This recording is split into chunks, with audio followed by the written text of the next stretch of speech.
13절에서 20절에 그 씨 뿌리는 자의 해석 부분이 겨자씨 비유의 해석에 영향을 미치는 모습을 본다면은 겨자씨 비유는 물론 하나님 나라가 작게 시작했다가 크게 되는 것을 의미하기도 하지만 그 씨라고 하는 것이 아까 하나님의 말씀을 상징했잖아요, 그죠?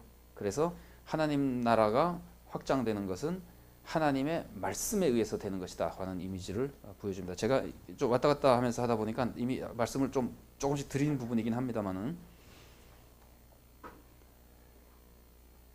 21절부터 25절에서도 이제 예수님께서 비유로 말씀하시는 그 설명을 해주고 있는데 아까 말씀드린 대로 일시적으로 못 알아듣게 하는 것이고 그 다음에 그 일시적으로 못 알아듣는다고 하는 말은 달리 얘기하면은 다음에는 알아들을 수 있다는 것을 암시하잖아요. 지금 그 10절부터 20절, 12절에서 내가 너희들에게 저 사람들에게 다 비유로 말하는 것은 알아듣지 못하게 하기 위해서 비유로 말하는 것이다. 그랬는데 21절부터 25절에서는 내가 숨기고 있는 것들은 다 드러내기 위해서 하는 것이다. 그러면은 언젠가는 드러낸다는 것이고 못 알아듣는 것도 이 사람들이 일시적으로 못 알아듣는다는 말인데 그 말은 거꾸로 얘기하면은 언젠가는 알아듣는다는 얘기를 하잖아요. 그래서 그 말씀을 계속 전하도록 격려하는 것 중에는 못 알아듣는 사람이 있지만 세 가지 밭이 있어서 못 알아듣고 열매 하나도 못 맺는 사람들도 있지만 열매 맺는 사람들이 있어서 말씀을 전해야 되는 격려도 되고요. 요 21절부터 25절이 보완해 주는 거는 일시적으로 못 알아듣지만 이 사람들이 나중에 알아들어서 열매를 맺는 사람으로 이 사람들마저도 바뀐다는 것이 암시되어 있는 겁니다. 그래서 우리가 뭐 전도나 해보면 다 그렇잖아요. 한번 딱 전해가지고 열매를 못 맺는 사람들은 딱 제쳐놓고 열매를 맺는 사람에게만 전하는 건 아니잖아요. 안 듣는 사람에게 자꾸 가서 다시 전하잖아요. 그렇게 전할 수 있는 이유가 이 사람들에게 언제 이것이 열릴지 그것을 우리가 모르기 때문에 우리가 경험을 통해서 다 아는 거거든요. 그 경험을 통해서 하는 그 메시지를 21절부터 25절이 씨 뿌린 자의 비유나 다른 비유에다가 보완하는 역할을 해주고 있는 겁니다. 그리고 이제 이 21절부터 25절은 아까 말한 대로 교차대칭 구조에 있어서 중앙을 이루고 있는 것이 23절이거든요. 들을 귀 있는 자는 들으라. 그래서 이거는 그 제자들이 지금 이 부분은 제자들에게 주시는 말씀인데 제자들이 예수님의 교훈을 들을 때 특히 비유 말씀을 들을 때 아주 정신을 차리고 잘 들어야 된다고 하는 것, 그리고 듣고는 제대로 잘 해석하고 이해해야 된다고 하는 것, 그리고 말씀을 잘 받아들여야 된다고 하는 것.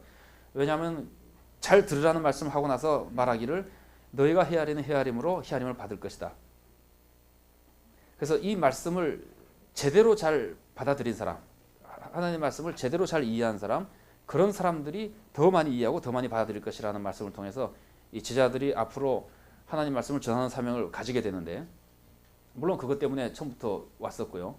그 사람을 낚는 어부가 되게 하리라. 처음부터 왔었고 그런 사명을 가지고 있는데 21절부터 25절에서 23절에서 말하기를 들으라고 하는 말, 들을 귀가 있는 사람 들으라고 하는 말, 24절에서 헤아림을 받을 것이다. 25절에서 있는 자는 받고 없는 자는 있는 것까지 뺏긴다. 이런 말씀들은 제자들이 하나님 말씀을 받는 입장에서 어떻게 받아들이냐는 것을 더 강조해 줍니다. 그러면 제자들이 지금까지 보여준 것이 예수님의 제자들은 말씀을 전하는 사명도 있고 말씀을 받아서 말씀대로 사는 사명도 있죠. 그죠? 근데 그것과 더불어 말씀대로 살기 위해서도 말씀을 잘 받고 이해해야 되지만 말씀을 잘 받고 이해하는 것이 있어야지만 그 자신의 그 신앙도 더 많이 받아들이고 더 많이 이해할 수 있도록 성장되고 그것이 또다시 말씀을 전하고 바르게 사는 것으로 이어지는 그 뭐랄까 아주 중요한 역할을 하는 거죠. 그러니까 여기 뭐 목사님들이시니까 당연히 그런 사명 때문에도 그러지만 우리가 주님의 말씀을 주위에서 듣고 잘 이해하려고 노력하고 잘 받아들이고 잘 이해하고 하는 것은 이런 사역들과 이어져 있는 굉장히 중요한 사명이라고 볼 수 있습니다. 그게 나의 성장이나 하나님 나라의 성장이나 말씀 전파나 하나님 대로 사는 것이나 이런 것들과 다 이어져 있는 굉장히 중요한 한 요소를 차지한다고 볼 수 있습니다. 21절부터 25절이 그런 격려의 말씀, 열심히 말씀을 듣도록 이해하도록 배우도록 격려해 주는 역할을 하고 있습니다.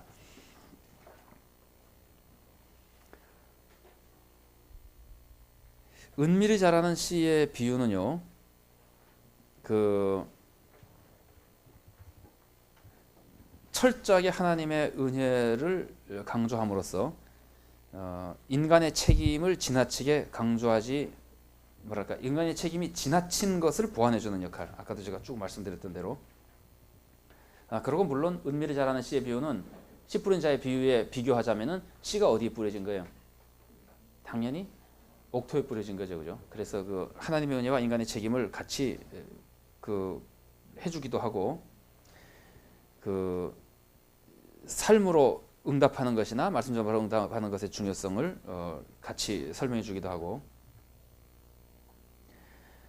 이 은밀히 자라는 씨의 비유와 겨자씨 비유는 아까 처음에 말씀드렸던 대로 씨 뿌린 자의 비유와 대응되는 두 비유가 합쳐서 대응되고 있는 모습을 갖추고 있거든요. 그래서 쌍이라고 부르지는 않습니다. 그 메시지가 똑같지 않기 때문에 쌍이라고 부르지는 않으나 유사한 메시지를 가지고 하나의 단위를 형성하면서 하나님 나라의 성취에 대해서 하나님 나라의 성취라는 주제를 가르쳐줍니다.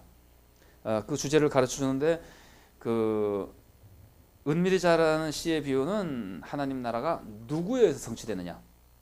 거기 땅이 스스로라고 할 때 아까 제가 말씀드렸죠. 거의 자세하게 말씀 못 드렸습니다. 그 스스로라는 단어 자체가 그 사람들이 가지고 있는 외부 지식에 의해서 하나님의 역사를 표현할 때 쓰는 단어라는 말이에요.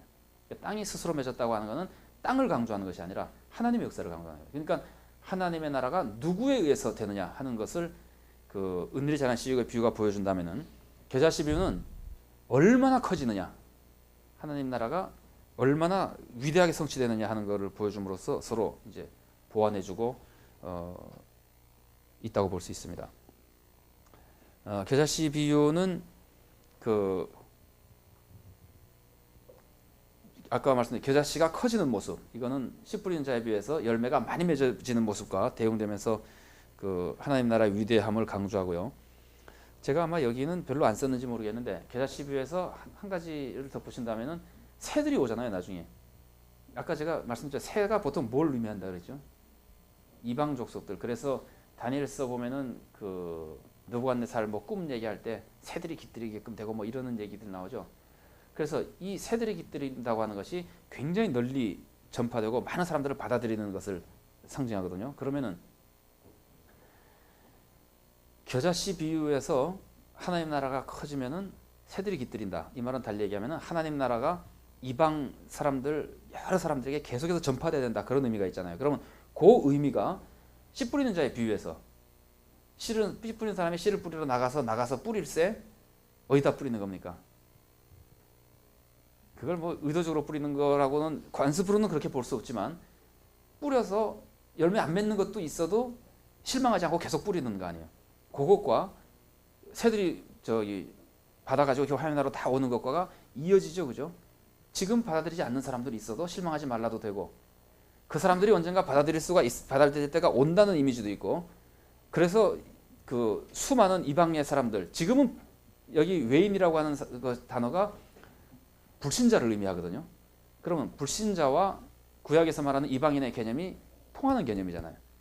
그동안에 안 받았던 사람, 열매 안 맺던 사람, 그 사람들이 받아들일 기회가 있다고 하는 것, 때가 올 수 있다고 하는 것, 그리고 결과적으로는 많은 불신자들이 몰려들이라고 하는 것, 이런 이미지가 쭉 이어져 가지고 그 전도하는 데 있어서 상당히 그 격려하는 메시지를 줄 수 있죠. 이렇게 이제 이어진다고 서로 관련 맺으면서 도움을 준다고 볼 수 있습니다.